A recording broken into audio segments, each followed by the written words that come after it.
தாய் தமிழ் உறவுகளுக்கு வணக்கம். அண்ணாமலையின் பங்காளி யார் தெரியுமா?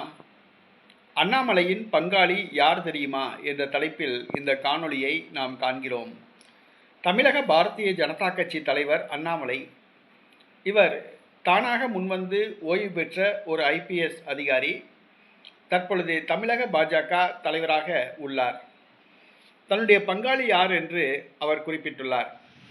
அதாவது தமிழக அமைச்சர் செந்தில் பாலாஜியும் தானும் ஒரே குலதெய்வத்தை வழிபடுகின்ற பங்காளிகள் என்று குறிப்பிட்டுள்ளார்.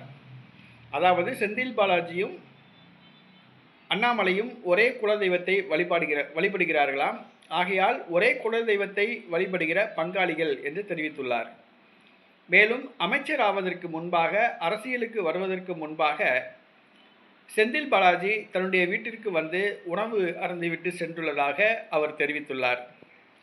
அதாவது செந்தில் பாலாஜி அவர்களுடைய கைதுக்கு பின்னணியில் அண்ணாமலைதான் உள்ளார் என்று வதந்திகள் பரவியுள்ள இந்த சூழ்நிலையில் செந்தில் பாலாஜி தன்னுடைய பங்காளி என்று அண்ணாமலை அறிவித்துள்ளது அரசியல் வட்டாரத்தில் ஒரு பேசு பொருளாகியுள்ளது.